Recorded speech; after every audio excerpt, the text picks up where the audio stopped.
Supreme Court ruling because I don't believe in drawing congressional districts based on race because that's racist. Can Democrats win? Because you I have a question. Wait. Brian, do you believe that Democrats can win? You think it's racist to have representation? The Supreme Court just desegregated you the think South. Having one Democrats district in the South were in South segregating Carolina. the South by having race-based congressional districts, which the Supreme Court just ruled against. That's what just happened. So Democrats when they apparently crack can't these win districts, elections unless they draw districts based on race. Whether they can't win elections because people are fleeing blue states for red states, and they can't win elections because in the census they are counting illegal aliens as part of congressional districts, which Democrats are opposed to taking out of that because they need them for congressional representation. So when they crack these districts, when they crack these districts, and black voters in South Carolina, they can still vote Tennessee, wherever they want. You just don't draw the lines based on race, which is racist. They're desegregating the South. You're being purposefully obtuse. And what is going on, everybody? Prime speaks here and listen. Brian Tyler Cohen just walked into Katie Pavich's house and landed the most important question of the entire gerrymandering debate in about 45 seconds flat. If you genuinely believe partisan gerrymandering is such a problem that you can point to New England and say Republicans have zero representation, why did every single Republican in Congress vote against the 2021 Freedom to Vote Act that would have banned partisan gerrymandering nationwide? Every single one. And Republicans right now have the House, the Senate, and the White House and are putting forward zero legislation to fix the problem they are complaining about because they do not want to fix it. They want to exploit it. And Katie Pavlich cut him off the moment that landed because she had no answer. Hit that subscribe button and give this video a thumbs up because on Prime Speaks, we celebrate when the receipts arrive at exactly the right moment. Now let's get into it. YouTuber Brian, great to see you. Thanks so much for joining us. So can you just explain to me how Democrats who are just calling to change Virginia's map are selectively being outraged about the Supreme Court ruling? This Supreme Court ruling is basically rolling back the Voting Rights Act of 1965. And I think the fact that you can see Democrats applaud what happened in Virginia does not negate the outrage, the virtuous outrage over what happened at the Supreme Court. When Democrats are applauding what happened in Virginia, it is in response to a cycle that was started off, that was sparked off by Donald Trump deciding that he was owed 5 seats, entitled to 5 seats in Texas, and yet no Republicans had any issue with that. They seem to just decide that if Donald Trump calls for 5 seats in Texas, that there should be no response from Democrats. In fact, I don't remember you saying anything about there being anything wrong with what was happening in Texas. So when Democrats are applauding action, a response in California, in Virginia, that is because Republicans decided to engage in this mid-cycle redistricting and push back against this entitlement that Trump felt in the aftermath of Texas. Well, first of all, in Texas, the redistricting was legal under their system, and it's still proportional. Let me finish, Brian. It was still legal, and it's still proportional to the presidential election results, far more than what we've seen by Democrats way before Texas ever decided to do something. The Voting Rights Act. That's irrelevant. That's irrelevant. You don't get to say this is a better. Brian, there's nothing in the Voting Rights Act that says you can draw districts based on race, which is exactly what Democrats have been doing in order to maintain political power in Washington. I want to go back to these maps because you say Texas started it. Well, New England, there are 0 seats for Republican representation on Capitol Hill, despite 40% of voters in New England voting for President Trump in the last presidential election. If you look at Virginia and the way that it was, 6-4, now it's going to be 10-1. They had to draw this weird lobster in the middle where you have all of Northern Virginia, which is very heavily white, by the way, disenfranchising voters down in Southern Virginia. There are districts now that voted 75% for Donald Trump. They're now going to be represented by Northern Virginia. They didn't vote for that. You also have Illinois, with 14 Democratic seats, 3 Republicans, when 30+% of Illinois voted for Donald Trump. So you tell me, looking at these maps, how that is a fair representation for Republican voters in states like Maine, New Hampshire, Massachusetts, et cetera.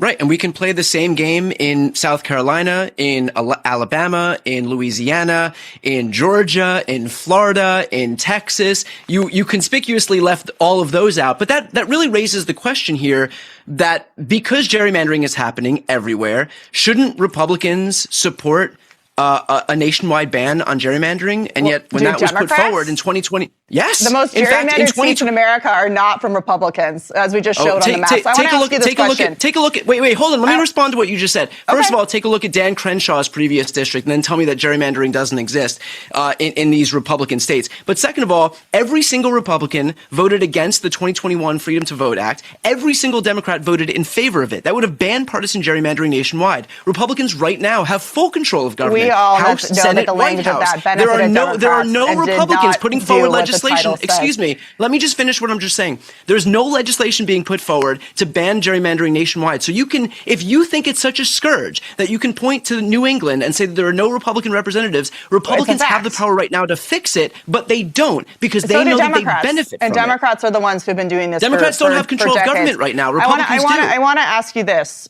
Do you support it nationwide? I support the Supreme Court ruling because I don't believe in drawing congressional districts based on race because that's racist. Can Democrats win? Because you want. Wait. Brian, wait. Do you believe that Democrats can win? You think it's racist to have representation? The Supreme Court just desegregated the South. Having one Democrats district in the South were in South segregating Carolina. the South by having race-based congressional districts, which the Supreme Court just ruled against. That's what just happened. Democrats apparently can't win elections unless they draw districts based on race. Whether they can't win elections because people are fleeing blue states for red states, and they can't win elections because in the census, they are counting illegal aliens as part of congressional districts, which Democrats are opposed to taking out of that because they need them for congressional representation, when they crack these districts, when they crack these districts and black voters in South Carolina, they can still vote Tennessee, wherever they want. You just don't draw the lines based on race, which is racist. They're desegregating the South. You're being purposefully obtuse, and your viewers can see that. You're being purposely obtuse. They know exactly what it means when you crack a district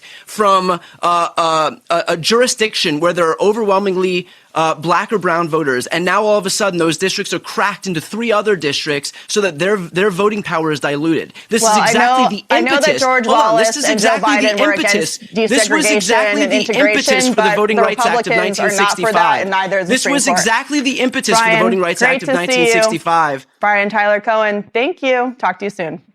So, let us talk about what Brian Tyler Cohen just demonstrated, because this was not simply a debate about congressional maps. This was a live demonstration of what happens when you apply consistent standards to an argument that was never designed to survive consistent standards. Let us start with the kill shot question because it ended the debate before Katie Pavich realized the debate was over. If partisan gerrymandering is such a serious problem that you can point to New England and say Republicans have zero representation, if it is such a fundamental threat to democratic fairness that it deserves to be the centerpiece of a Supreme Court case, then the solution is obvious. Ban it nationwide for everyone. Democrats did exactly that. Every single Democrat in Congress voted for the 2021 Freedom to Vote Act. Every single Republican voted against it. Not most Republicans. Not Republicans from gerrymandered states. Not Republicans with specific objections to specific provisions. Every single Republican. And now with full control of the House, the Senate, and the White House, Republicans are putting forward zero legislation to address the gerrymandering they are complaining about. Zero. Because the complaint is not about fairness. The complaint is about whose maps are currently drawn in whose favor. When Republican maps benefit Republicans, those maps are legal, proportional, and a correction for Democratic overreach. When Democratic maps benefit Democrats, those maps are a scourge on democracy that requires Supreme Court intervention. That is not a principle. That is tribalism dressed in constitutional language. And Brian Tyler Cohen exposed it in the time it takes to read a paragraph. The Voting Rights Act argument is the one that most completely reveals what the Supreme Court actually did. And why Katie Pavich's framing of it as simply stopping racist district drawing is one of the most dishonest characterizations of a legal ruling in recent political media history. The Voting Rights Act of 1965 was not passed because Democrats wanted to draw race-based districts for political advantage. It was passed because for decades in state after state across the American South, white-controlled state legislators used every legal mechanism available to dilute, fragment, and neutralize the voting power of Black Americans. They drew districts that split Black communities across multiple white majority districts. They created districts that technically included Black voters, but ensured no Black candidate could ever win representation. They used geography, population manipulation, and legal creativity to make the 15th Amendment, which guaranteed the right to vote regardless of race, functionally meaningless for millions of American citizens. The Voting Rights Act created the legal framework to prevent majority-minority districts. Districts drawn to ensure that Black and brown communities have the voting power to elect representatives of their choice are not a form of reverse racism. They are the legal remedy for documented historical disenfranchisement. Katie Pavlich described the Supreme Court ruling that weakened this framework as stopping something racist. Brian correctly identified that description as purposefully obtuse. Because if you understand why majority-minority districts exist, if you know the history of what happened to Black voters in the South before the Voting Rights Act, you cannot honestly describe protecting those districts as drawing lines based on race for political advantage. The lines were drawn because without them, the history of disenfranchisement would simply continue in a different legal form. And the Supreme Court ruling that weakened that protection is not a victory for colorblind democracy.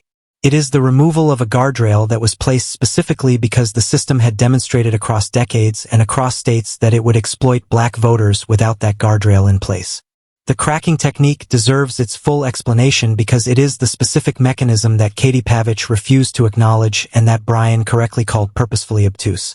Cracking is when you take a community, say a city with a large Black or brown population, and you draw district lines that split that community across 3 or 4 different congressional districts.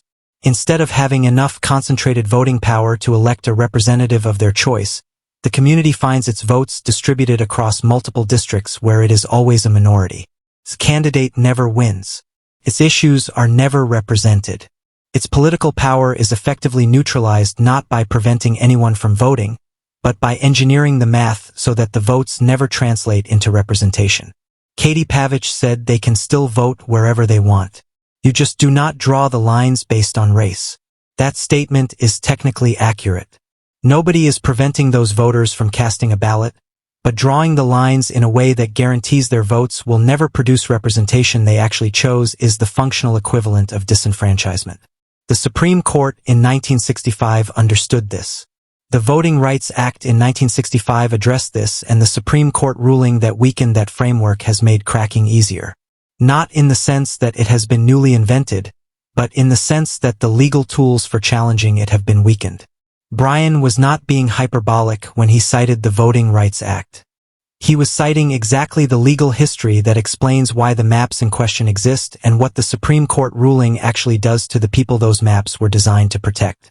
The Texas started-it argument is worth engaging with on its merits because Brian was right about the sequence and Pavlich was right that both sides engage in gerrymandering and both points can be true simultaneously. Trump demanded 5 additional Republican seats in Texas through mid-cycle redistricting outside the normal post-census redistricting process. Democrats responded in California and Virginia. The cycle of escalation is real. Both parties are participating in it. But here's the critical distinction that Brian correctly identified and that Pavlich consistently refused to acknowledge. The Democratic response in Virginia went to voters. A referendum. The people drew the maps. Or more precisely, the people approved the mechanism by which the maps were drawn. That is not the same as a party-controlled legislature redrawing maps specifically to maximize its own seats outside the normal redistricting cycle. The legitimacy of voter-approved redistricting is categorically different from the legitimacy of party-controlled legislative redistricting. One derives its authority from the people whose representation is being determined. The other derives its authority from the party that benefits from the outcome. And Republicans have not put a single national redistricting reform bill on the floor to address the cycle they helped start. Because the cycle serves them more than it serves Democrats, and they know it. The white supremacy administration observation connects this gerrymandering debate to the broader pattern of this administration's relationship with minority voting power.